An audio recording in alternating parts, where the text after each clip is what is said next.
Welcome back to another episode of the Story of the Ancients. In this episode, we will be talking about Tullus Hostilius. Before we begin, I'd like to thank all of the recent subscribers for your support. This surge in the channel and community is wonderful, and I thank all of you, new and returning subscribers, for your support. If you guys enjoy the content here on the channel, check out the links in the description below. We have a link to our PayPal, our Patreon, and our Teespring where you can get yourself some merchandise. In addition to that, don't forget to like and subscribe. At the end of the video, if there's anything else that you would like to see about this topic, please comment. I can smell our enemies from here, men. Fear does that to barbarians. Fear and strong drink. They would not stand to fight unless their bellies were swollen with booze. We will empty them presently. Make ready. There's a lot to cover in this video, so let's get to it. I want to mention our sources for what is to come are Livy and Dionysius of Halicarnassus. What they provide is a picture of Rome building itself up on piety and religious observances prior to Tullus Hostilius. The name itself implies hostile, which is the literal translation of his surname. He was a stark contrast to his predecessor, Numa. Tullus Hostilius, the legendary third king of Rome, succeeding Numa Pompilius, and the year is 673 BCE, and Rome is on some unstable ground as it found itself without a king. This had not happened in 40 years since the death of Romulus. I want to point out that in Rome, kings are not born to rule, they are chosen, and no reference is made to the hereditary principle until after the fifth king, Tarquinius. I will talk about him and how the kings were chosen in another video. Tullus's grandfather fought against the Sabines under Romulus. Other than that, there is no real evidence that Tullus was a known political player in Rome. The big thing that he did to start off his political career was taking land that had been passed down to him from Numa and split it up among the people who did not own land in Rome. I point this out because in due time land reform becomes a big topic of discussion in Roman politics. The reason for him to do this was more than likely that he had made some sort of promises with Group A that if you make me king, I'll make you a farmer.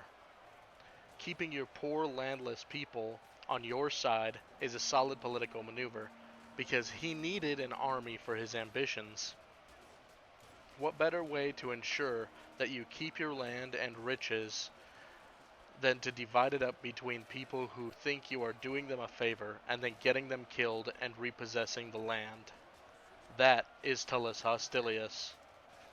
Tullus Hostilius didn't set his military out conquering one of the tribes it was surrounded by as you might have been expecting.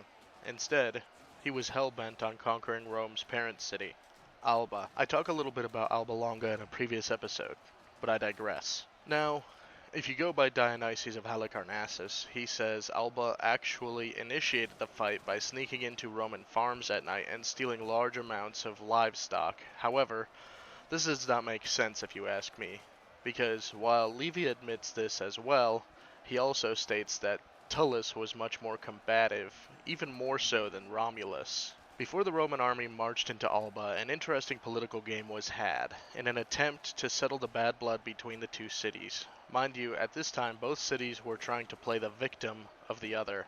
They had been trying to push each other over the edge.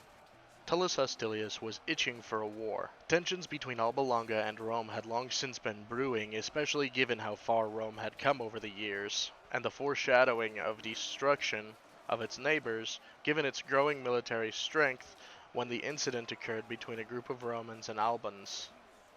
Tullus Hostilius had seized the moment where the Romans and Albans involved in the incident declared that they had been robbed by the other party. In order to clear this up with some compensation for the wrong, both sides sent emissaries to their leaders.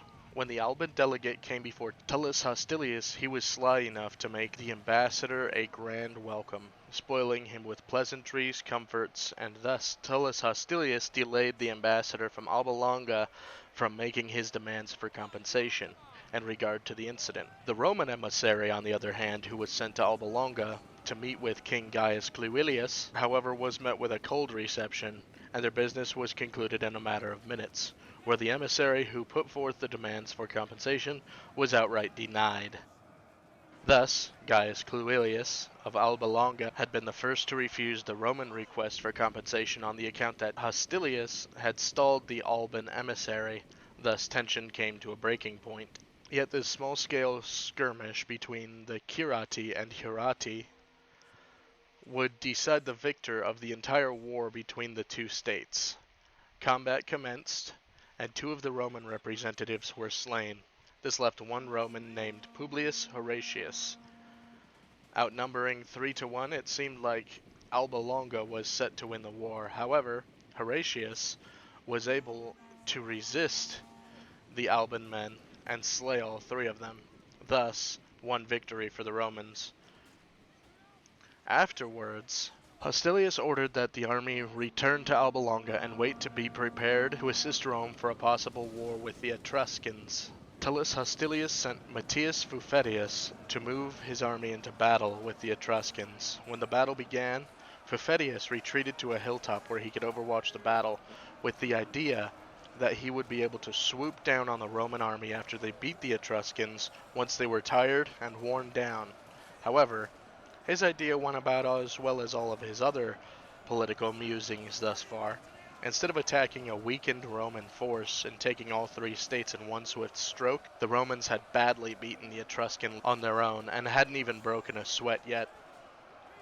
Then, the Romans descended on Matthias Fufetius' position, and Tullus Hostilius and his men killed Fufetius and his men, and then destroyed the city of Alba Longa for their treachery. When Tullus Hostilius encountered Fufetius again, he tied him to 4 chariots and had them each drive in another direction. I want to make the point that most of the soldiers in these battles resembled Greek hoplites, carrying spears and shields.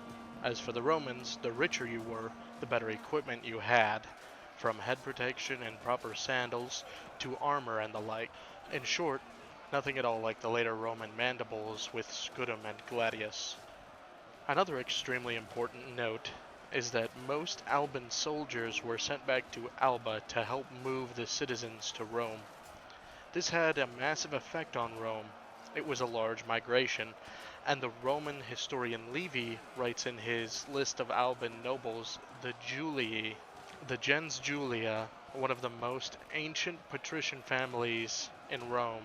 Members of the gens attained the highest dignities of the state in the earliest times of the Republic. First of the family to obtain the consulship was Gaius Julius Lullus in 489 BC.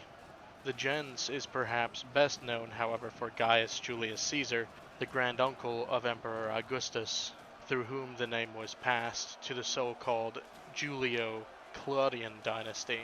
To accommodate the mass growth in population, they expanded housing on the Callian Hill, and of equal importance, Tullus had built the first house of the Senate, or the Curia Hostilius. Prior to the Curia Hostilius being built, senators usually used a forum or a temple as a makeshift meeting place.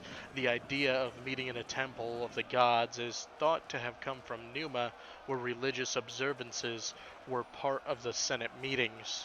However, Tullus Hostilius downright did not see any merit in worshipping the gods, which is quite a contrast from Numa, who is said to be a conduit between the realms of mortals and immortals. Later, when Tullus engaged the Sabines, he used his old tactic of engineering a diplomatic incident which couldn't be solved.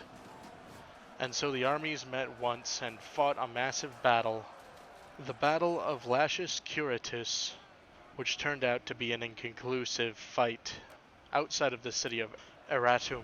The armies met a second time, and this time the Romans had utterly destroyed the Sabines. Tullus Hostilius' reign from 673 to 642 BCE was effectively ended when he did not undertake the ceremony to Jupiter Elysius correctly, and both he and his house were struck by lightning and reduced to ashes as a result of the anger of Jupiter, which is awkward considering. Anyways, that does it for today's episode of the Story of the Ancients. If you would like to help the channel grow, please check out the links in the description below. It's chock full of options that you can support us with. Thank you once again for coming by and enjoying this episode of the Story of the Ancients. Until next time.